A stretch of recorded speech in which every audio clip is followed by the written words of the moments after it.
In my 6 months period spent in Sydney last year, I came across many shared accommodation mates of different nationalities. Women as young as 18 to as old as 70s, from local Australia, from China, Japan, Korea, South America, Europe, Canada, Russia, India, and so forth.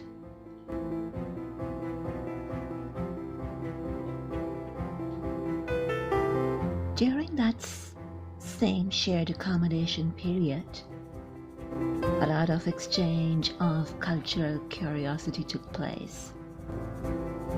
Whether somebody was staying for overnight at the backpackers or a few weeks in the lodgers or tenancy area. It was a nice experience to know how women from different cultures and different countries would be discussing the issues, the common issues. They would be looking for the common bond to talk about. And on finding out I'm a local, they would often, ask me about the visiting places I enjoyed most in Australia. Where more, weeks or months stay took place, more intimate discussions took place. I'll start with one from the last one.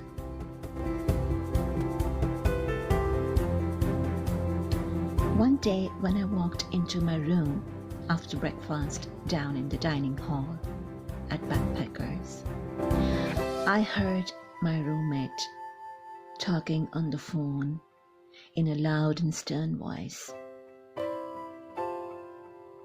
I just went about my business as usual. I could hear an argument in the process, and apparently it was the lady who was charging. Yes. I took up my e-notebook and started looking for jobs to apply. Even though I could not help overhearing the serious conversation, I would try to focus on my work. The roommate was obviously annoyed, as she kept emphasizing her assertiveness on the matter. The gentleman, on the contrary, I could just hear the voice, a manly voice, a sober manly voice, was quite an introvert. Or maybe he wouldn't get sufficient time to speak his mind. But his tone was calm. He spoke slow and cautiously. But it was free of irritation or hyper emotions, unlike the lady.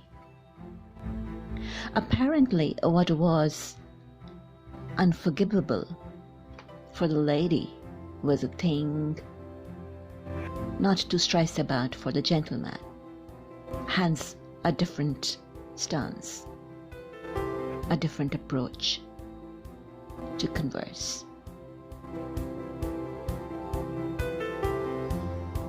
The lady kept emphasizing on his action and its impact. The gentleman chose to explain his perspective, to check the bombardment, the aggressiveness of the lady.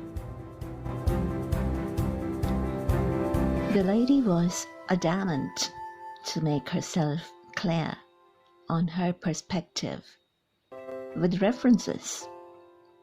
Then she told him that she has to go for work and closed the conversation by switching off her phone.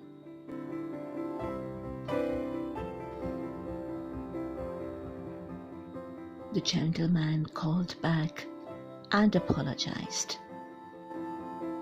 and tried to make up to her so that she would not feel dejected, annoyed, or angry, or frustrated.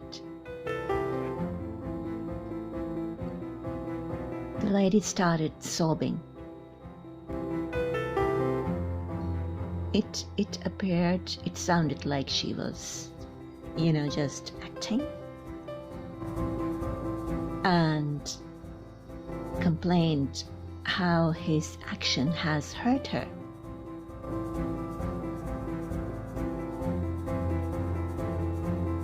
The gentleman's action was that of comforting. She then told him that she has to dress for work and ended the conversation.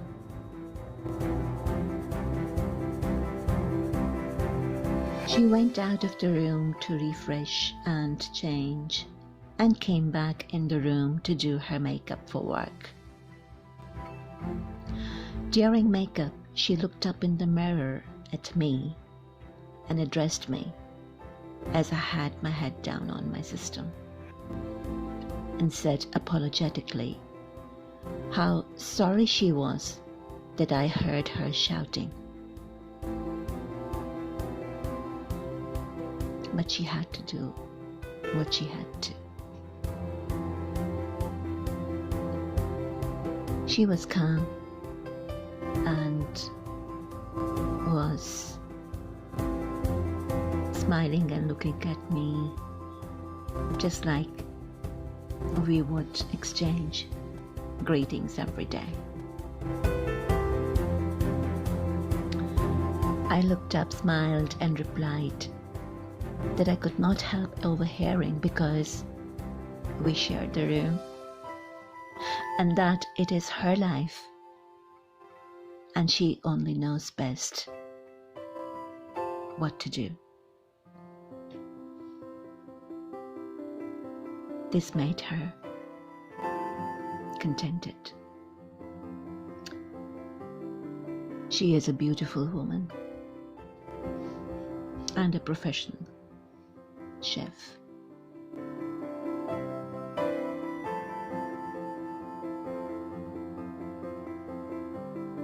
She continued her makeup and told me that she was mad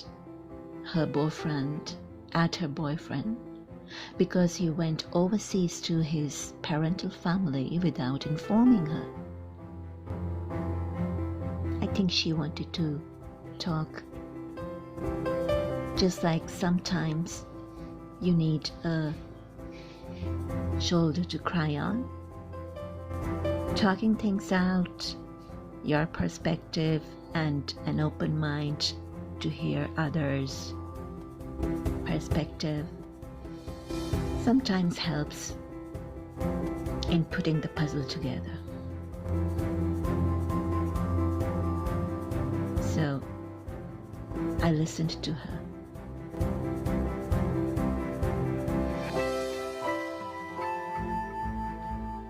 I empathized with her and said that if you are engaged or a couple, like I had overheard, it's good to talk about things you don't like or do not agree on to understand each other better before proceeding with marriage. Yes? He should have told you, but he seemed quite calm and composed, as if it was nothing to do with you.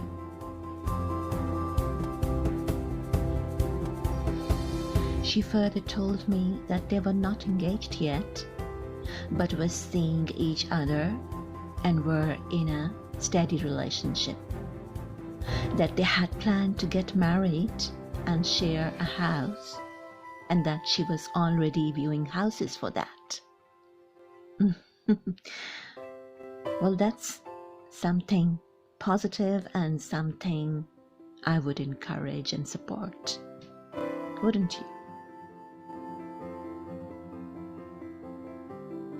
So he should discuss everything with her, as she was part of his life. At that moment, I said, "Excuse me, are you engaged?" She shook her head in negative. "Are you his wife?" She suddenly looked up and her expression went serious. She said no in a small voice. "But they are going to get married soon," was her reply. "Well then," I continued, "there must be a reason for him to go overseas."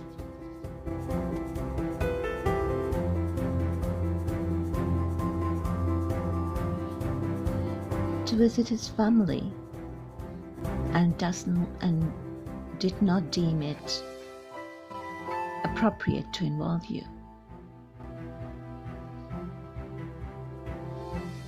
She told me that one of his parents had died and that he went to oversee the property issue. And then she asserted that she had told him to leave his property to his sibling, as we are going to get our own house together. In fact, she asked me that she comes from a well-known family and that I must have heard of the name blah blah. I may have in the news, but I couldn't recall the context. If it was in whatever manner. So I shook my head in negative and said something to her that jolted her. I said that it was a good opportunity for him to take you along to introduce to his family, but this was not the right time. And what's more, he has apologized and will return soon. Then I continued, but unless and until you have a solid relationship, like a parent can ask their son or daughter, a wife can ask husband and vice versa, siblings can question each other. What is your position? I'm sorry.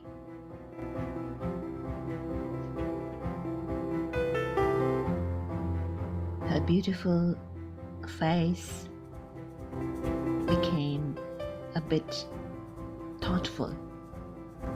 I saw her hand stop her makeup as she was stunned by my words.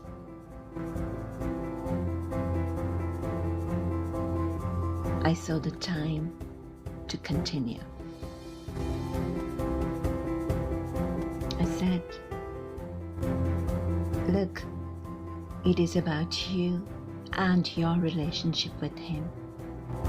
At the moment, you should not be interfering with his family matters, because whenever he deems appropriate, he will tell you about it. He will take you with him. He will introduce you to his family.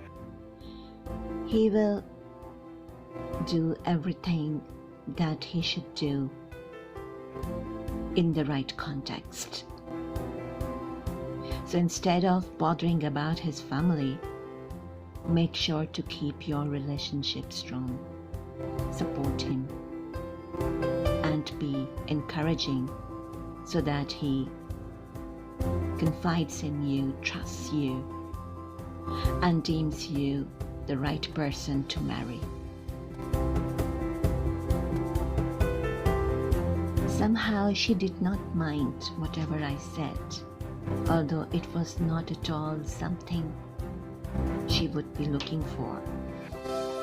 On the contrary, she nodded her head, made her hair, finished her makeup, and before leaving, she said to me, "Thank you for your advice," with a smile, and bid me bye for the day. I felt relieved because I thought that she might act aggressive towards me as well. But she was a sensible young woman. She got my point. Life can be very dull and self-consuming with unnecessary negative thoughts. Do try to make sense and talk things out.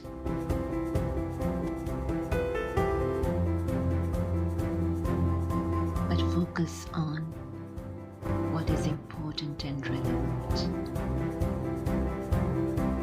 So take care to keep your life colorful and keep positive.